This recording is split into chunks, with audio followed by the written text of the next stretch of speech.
Hello and welcome, everyone. It is time to enter the Kumite. Remember, this is not a sport. You don't play fight.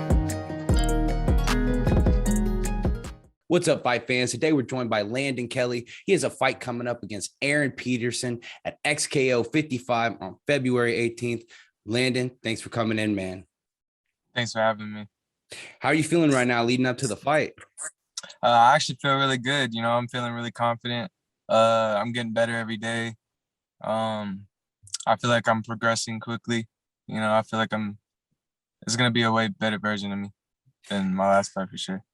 Yeah, I mean, I was there for your last fight. It was a good fight. I mean, I thought you were doing all kinds of stuff, but he just had that wrestling strength and, Well, I don't know.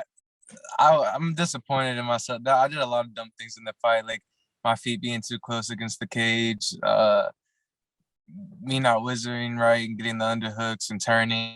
And there's just so many things that I could have done different. But it was my first fight. Learned. Yeah. I didn't like the way my stance was. My hands were down. It's just everything. You're gonna see improve. It's good that you got that perspective about it. Hell yeah. And it was kind of a boring fight too. Not much output. I thought you were doing all kinds of things. You're throwing high level combos. You're going for the Kimura. You're going for wrestling reversals. Like you were trying to keep it, like active and going. And it was weird. I was listening to people like cheer for Tony Tran, and I'm like, he's kind of stopping. He's kind of stalling the fight right now. I was like, like the person that's going for the submissions and trying to get these reversals and trying to throw combos on the feet. I was like, that's definitely Landon Kelley throwing the head kicks and everything. Like, I think it's just that he like everyone was there for him. I feel like that was like I think some like his family. I think that's why it didn't affect me though when I heard it. It kind of motivated me in a way. Yeah. I liked it. Yeah. And nothing replaces hard work, and it's good to have the mentality to self-criticize, because some fighters get that fantasy in their head that they're invincible.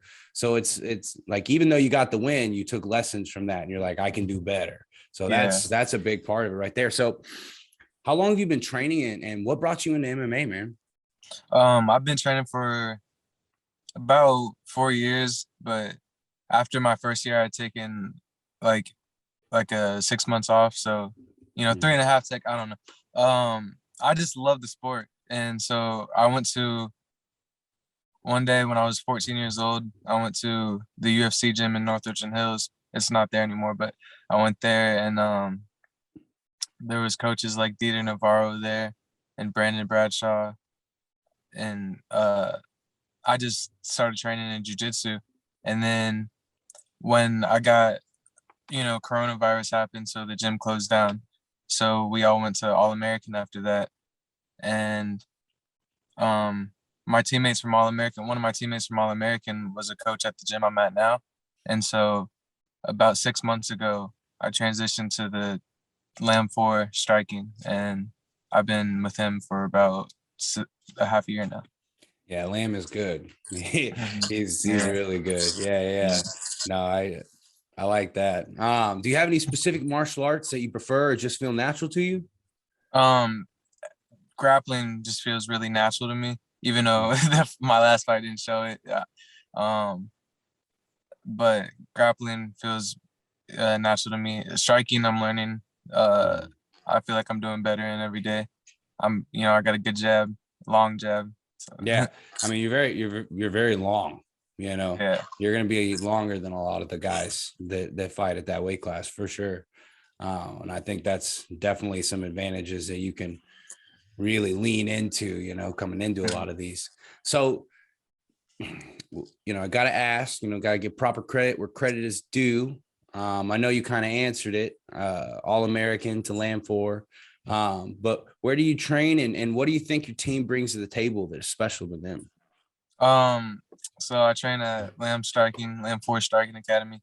And it's about to be a takeover, man. That's all I know. It's got high level people there like Kevin Fernandez, Andrew Striblin, Taquan Wiley. We're all coming up, and then we got coaches like James Vick and Derwin Lamb there. Kevin Holland trains there. It's just, yeah, it's a high level gym. I think we're really, it's like a new breed of fighters coming out from there, and I think we're really gonna change the game with it. Yeah, dude, a lot of these Texas fighters, man, they're coming up on the map now. They definitely cannot be ignored. We got a lot of big gyms coming up, and I mean, Mhm. I believe it. I believe this could definitely be a solid gym from what it sounds like. Sounds like you got a lot of good training partners and good people to pass on the knowledge, and especially with people like Kevin Holland and everybody in there that's got that experience. That they're kind of desensitized to all the hype about being the biggest thing on the biggest stage. Like, I think that's good. So when you're in there, do you view this as more of a competition and have that sports like mindset, or do you view this as a war, and when you go in there your opponent is your enemy? Like, what mindset really helps put you in that position to do what you got to do when you're fighting a man in a cage? I mean, like I like to think that, I go in there with like that's the whole fight camp. I'm thinking like I'm gonna go to war. Like this person's trying to kill me. That's how I feel, and Mm.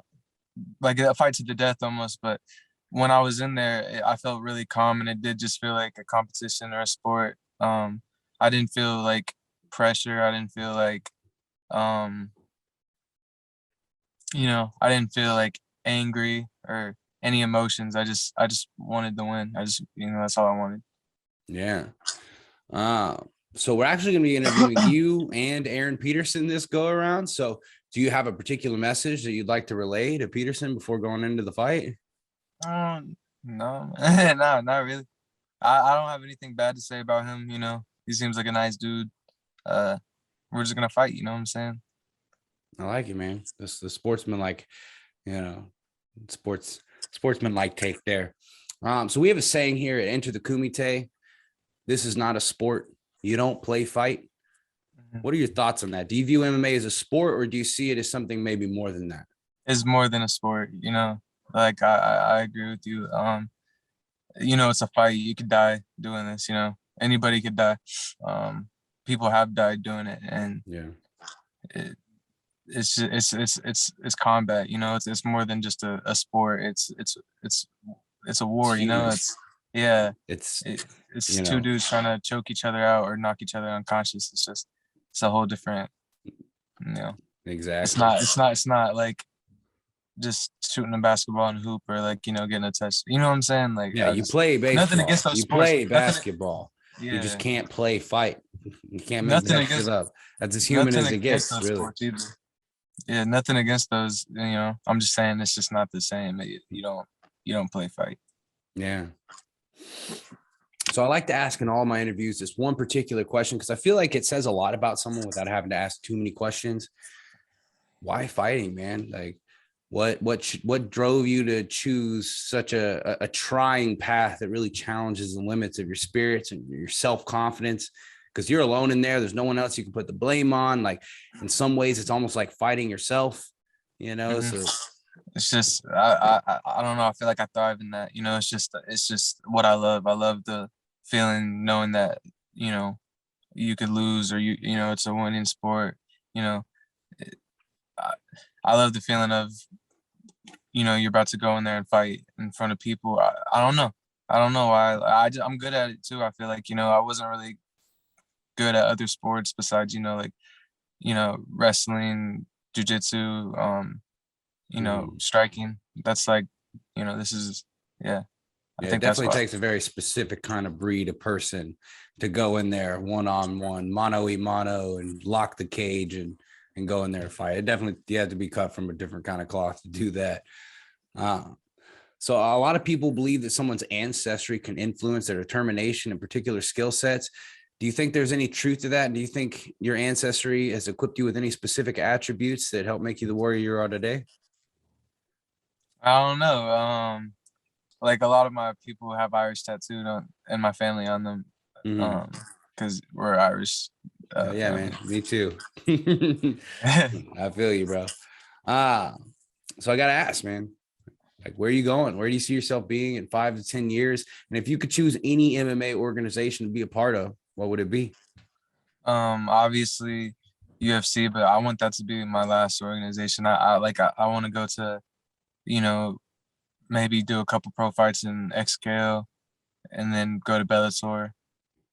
Maybe one, but I'm thinking like Bellator, then UFC. Just build myself up. Mm. Just take it day by day. But if it's straight to the UFC, it's straight to I don't I'm not doing this sport for nothing. I don't want to be just an average like 500 fighter. I don't want to be like that. Like I You want to do have to big things believe in this that sport. you Yeah, can be or you are the best in the world. Otherwise, why yeah, would you do it? yeah, yeah, And anyone can be. It really just takes that dedication. It takes that mindset. Like you got to convince yourself. I mean, it's really looking at things in terms of reality. Everyone can bleed. Everyone can fuck up. yeah. Everyone. No one's Anybody perfect. can get knocked out. Yeah. And you just have that confidence in yourself. I like it, dude. I like it.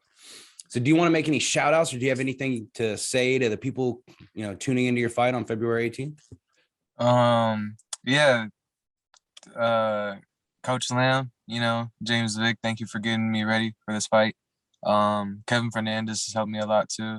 Uh, he's one of my main training partners, and he's helped me with the grappling and striking, and you know, like getting the weight down in the sauna and stuff, just stuff like that. And one of my second main training partner, Saquon Wiley, City Boy. Um, yeah, shout out to them and my mom and dad. You're my mom and dad. Can't forget that one. Hell yeah, man. Well, hey, it was nice getting to sit down and talk with you, learn more about you. I'm definitely excited to watch this fight on the 18th. I'm going to be there. We're going to be cage side. We're going to be, taking pictures, getting video footage. We're going to be doing some like post-fight breakdowns and post-fight interviews and things like that. I'm definitely looking forward to it, man. Landon Kelley, ladies and gentlemen. Thank you for coming in. Make sure to tune in to his fight on February 18th at XKO 55 against Aaron Peterson. Thank you for everyone for entering the Kumite with us here today. Remember, guys, this is not a sport. You don't play fight.